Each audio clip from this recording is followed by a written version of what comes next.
ಕೆಲವರು ಜೀವನದಲ್ಲಿ ಗುರಿಗಳನ್ನು ಕನಸಾಗಿ ಕಾಣುತ್ತಾರೆ. ಇನ್ನು ಕೆಲವರು ಆ ಕನಸನ್ನೇ ಚಕ್ರಕ್ಕೆ ಕಟ್ಟಿಕೊಂಡು ಪಯಣ ಆರಂಭಿಸುತ್ತಾರೆ.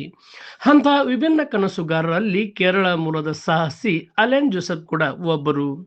ಸೈಕಲ್ ಮೇಲೆ ದೇಶ ವಿದೇಶಗಳ ಗಡಿ ದಾಟಿ ಯುವಕರಿಗೆ ಹೊಸ ಸಂದೇಶ ನೀಡುವ ಮಹದಾಸೆಯೊಂದಿಗೆ ಅವರು ತಮ್ಮ ವಿಶಿಷ್ಟ ಯಾತ್ರೆಯನ್ನು ಆರಂಭಿಸಿದ್ದಾರೆ. ಕೇರಳದಿಂದ ಆರಂಭವಾದ ಅಲೆನ್ ಜೋಸೆಫ್ ಅವರ ಈ ಸಾಹಸ ಪಯಣ ನೇಪಾಳ, ಭೂತಾನ್, ಮಯನ್ಮಾರ್, ಥೈಲ್ಯಾಂಡ್, ಮಲೇಷಿಯಾ ಹಾಗೂ ಸಿಂಗಾಪುರ್ ಸೇರಿ 6 ದೇಶಗಳತ್ತ ಸಾಗುತ್ತಿದೆ.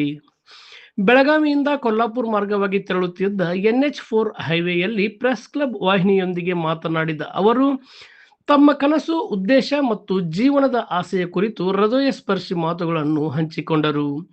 ಜೀವನದಲ್ಲಿ ಹಣ ಸಂಪಾದನೆ ಮಾತ್ರ ದೊಡ್ಡ ಸಾಧನೆಯಲ್ಲ, ಜಗತ್ತನ್ನು ನೋಡಬೇಕು, ಜನರನ್ನು ಅರ್ಥ ಮಾಡಿಕೊಳ್ಳಬೇಕು, ಯುವಕರಿಗೆ ಸಾಹಸ, ಧೈರ್ಯ ಮತ್ತು ದೇಶ ಪ್ರೇಮದ ಸಂದೇಶ ನೀಡಬೇಕು ಎನ್ನುವುದು ನನ್ನ ಕನಸು ಎಂದು ಅಲೆನ್ ಹೇಳಿದರು. ಪ್ರತಿದಿನ ಸುಮಾರು 100 ಕಿಲೋಮೀಟರ್ಗಳಷ್ಟು ಸೈಕಲ್ ತುಳಿಯುವ ಅವರು ಬಿಸಿಲು, ಮಳೆ, ದಣಿವು ಯಾವುದನ್ನು ಲೆಕ್ಕಿಸದೆ ತಮ್ಮ ಗುರಿಯತ್ತ ಮುನ್ನುಗ್ಗುತ್ತಿದ್ದಾರೆ. ಆದರೆ ಈ ಪಯಣದ ಮತ್ತೊಂದು ವಿಶೇಷ ಅಂಶವೇ ಅವರ ಸಂಗಾತಿ ಬೆಲ್ಲಾ. ಅಲೆನ್ ಹೊರಡುವಾಗ ಅವರ ಪತ್ನಿ ಪ್ರೀತಿಯ ನೆನಪಾಗಿ ಒಂದು ಪುಟ್ಟ ನಾಯಿ ಮರಿಯನ್ನು ಉಡುಗೊರೆಯಾಗಿ ನೀಡಿದ್ದಾಳೆ. ಅದಕ್ಕೆ ಬೆಲ್ಲಾ ಎಂದು ಹೆಸರಿಟ್ಟಿದ್ದಾರೆ.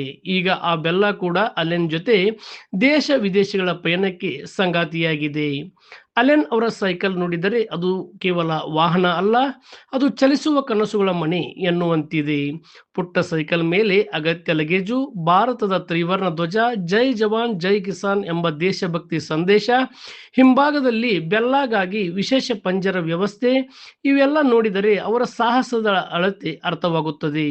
ಬೆಲ್ಲಾಗೆ ಬೇಕಾದ ಆಹಾರ ಮತ್ತು ಆರೈಕೆ ವ್ಯವಸ್ಥೆಯನ್ನು ಅವರು ಅಚ್ಚುಕಟ್ಟಾಗಿ ಮಾಡಿಕೊಂಡಿದ್ದಾರೆ. ಮಾರ್ಗ ಮಧ್ಯೆ ಜನರು ಅಲೆನ್ ಹಾಗೂ ಬೆಲ್ಲಾ ಜೋಡಿಯನ್ನು ಕಂಡು ಕುತೂಹಲದಿಂದ ಮಾತನಾಡಿಸುತ್ತಿದ್ದಾರೆ. ಕೆಲವರು ಸೆಲ್ಫಿ ತೆಗೆದುಕೊಳ್ಳುತ್ತಿದ್ದರೆ, ಇನ್ನು ಕೆಲವರು ಅವರ ಸಾಹಸಕ್ಕೆ ಮೆಚ್ಚುಗೆ ವ್ಯಕ್ತಪಡಿಸುತ್ತಿದ್ದಾರೆ. ಸಾಮಾನ್ಯ ಜೀವನದ ಚೌಕಟ್ಟಿನಿಂದ ಹೊರಬಂದು ತಮ್ಮ ಕನಸಿನ ಬೆನ್ನಟ್ಟಿ ಸೈಕಲ್ ಮೇಲೆ ಜಗತ್ತನ್ನು ಅಲಿಯುತ್ತಿರುವ ಈ ಯುವ ಸಾಹಸಿ ಅನೇಕರಿಗೆ ಪ್ರೇರಣೆಯಾಗಿದ್ದಾರೆ. ಒಟ್ಟಿನಲ್ಲಿ ಕನಸಿದ್ದರೆ ದಾರಿ ಸಿಗುತ್ತದೆ ಎಂಬ ಮಾತಿಗೆ ಅಲೆನ್ ಜೋಸೆಫ್ ಜೀವಂತ ಉದಾಹರಣೆ. ಸೈಕಲ್ ಚಕ್ರದೊಂದಿಗೆ ಸಾಗುತ್ತಿರುವ ಅವರ ಕನಸುಗಳ ಪಯಣ ಯಶಸ್ವಿಯಾಗಲಿ ಎಂದು ಹಾರೈಸುವವರ ಸಂಖ್ಯೆ ದಿನದಿಂದ ದಿನಕ್ಕೆ ಹೆಚ್ಚುತ್ತಿದೆ. ಇಂತಹ ಸಾಹಸನಿಗೆ ಒಂದು ಸಲಾಂ ಹೇಳದೆ ಇರಲು ಸಾಧ್ಯವೇ ಇಲ್ಲ. ಶರೀಫ್ ನದಾಫ್, ಪ್ರೆಸ್ ಕ್ಲಬ್ ವಾರ್ತೆ, ಬೈಲಹೊಂಗಲ.